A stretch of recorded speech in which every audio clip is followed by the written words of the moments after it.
Good morning. For some reason, my phone doesn't want to connect. I usually have my phone like this for my audio, or I have a microphone, but I'm just gonna chat like this. I'll just try and speak a little bit louder. So I'm a little bit quiet sometimes when I speak. But I thought this morning, because I have to go to work in like 10 minutes, so I didn't want to rush out a morning analysis video, but I thought we could have like a little bit of a chit chat because I haven't done a trading diaries episode in a minute, and I feel like I've had some breakthroughs in my trading that I could definitely tell you guys about.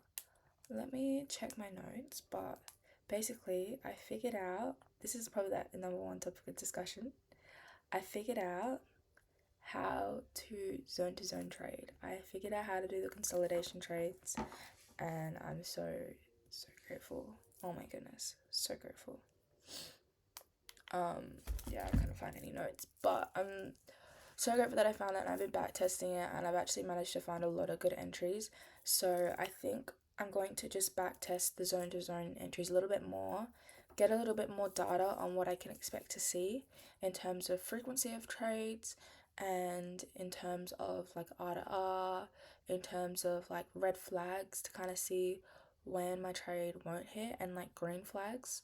And I think what I want to do is like get a more defined list of green and red flags. I might make it like a spreadsheet or something, to show my green and red flags for the zone to zone ones and the ICC setups. I had someone ask me, if you would take an indication, like if you got like say a 4 hour candle wick, would you take that as an indication? And for me that's a red flag, but for some people it could hit. Like, yeah, I think that's just a little bit of something that I wanted to find a little bit more. Guys, Stanleys are like the best things ever, because tell me why I filled up my drink bottle with like what's called ice yesterday, and it's still like ice cold today. Anyway,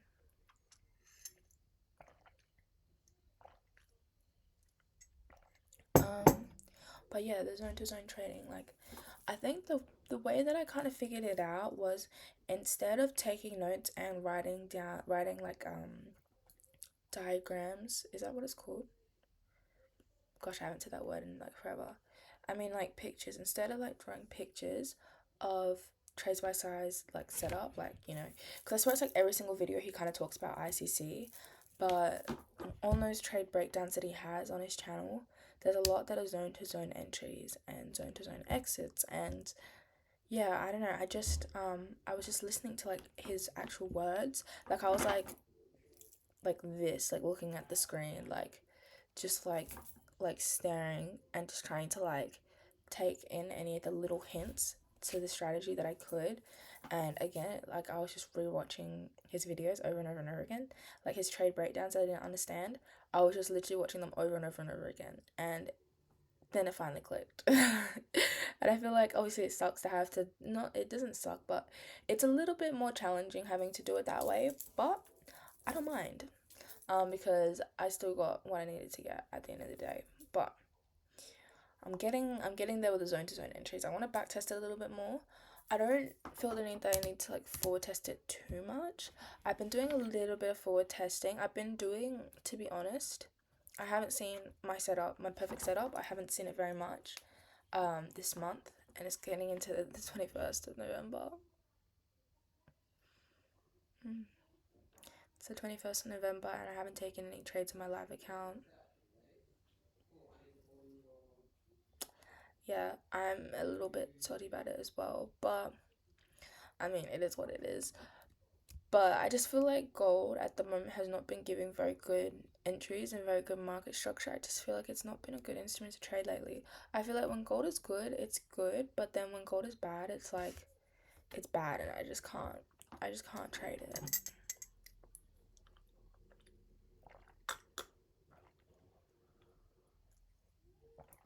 Ugh, I love matcha, but yeah, I feel like when gold is good, it's good, but then when it's bad, it's bad.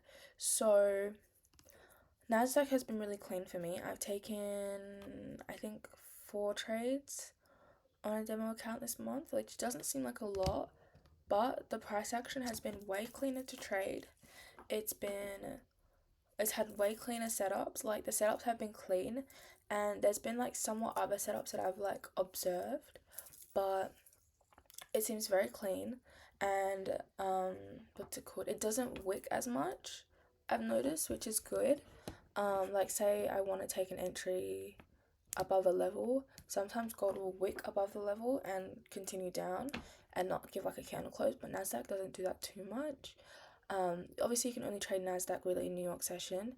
I think one of the struggles that I'm having, especially like working my job and trading at the same time, is with the time zones, because in Australia, New York session is like I think between 9 or 10 and like 3 a.m.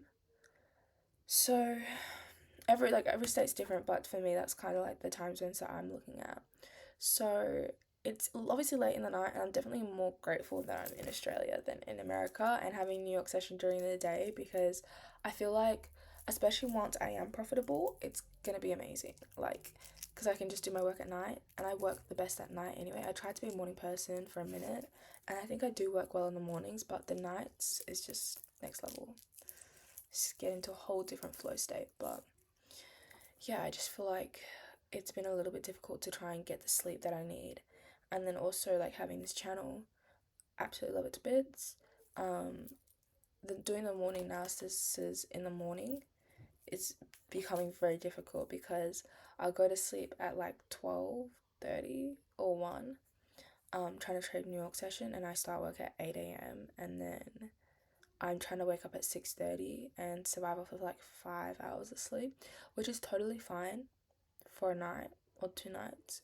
But when it's like 5 days in a row that I'm trying to do that, and then I'm trying to wake up and film morning analysis, film a trade recap, and reflect on my trades, make myself breakfast, get ready, and stuff, it's a little bit difficult. So I'm really really excited for when I am eventually profitable and have the size and the capital to trade with. But I've been teasing a little bit of a scale up.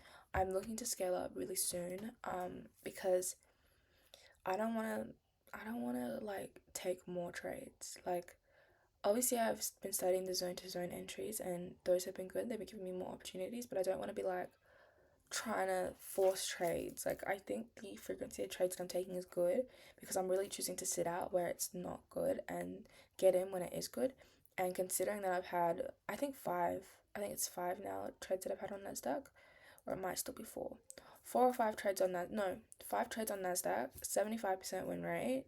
One trade was a loss, and I only took that loss because I took it pre New York session. Like, it's not the easiest fix in the world. Like, I'm actually really happy about that loss, but because I thought I would like get away with it and trading like pre New York Open in London session, but I did not get away with it. But yeah, I took I took quite a few trades, and 75% win rate, 4 of them hit, and like I'm pretty happy with that. And obviously, if I didn't take that one that was pre New York Open, I could have had all winners. And obviously, it's just gonna improve over time if I'm taking the feedback on properly. But I just feel like scaling up is the best move rather than trying to take more trades. So I've been thinking of 2 different routes on a scale up. I've been thinking to raise my risk on my live account or go the prop firm route. I was very against going the prop firm route until I found a prop firm called Funded Next, I think it was, because I wanted to go with FTMO, but they're just really expensive, and I would just rather use that money on my live account, to be honest. And just like, yeah, have something a little bit smaller, a little bit more manageable.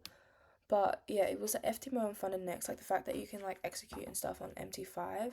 But I also want to be able to copy trade my live account and my prop firm account, so that I can still be, trading my live account, but then also potentially making more on my prop firm account. Those are just some of the things that I was thinking about. But I was thinking of potentially raising my risk on my live account to 10%, and I've been trying to figure out how that will look, and I've been back testing it, and it's actually been going really well.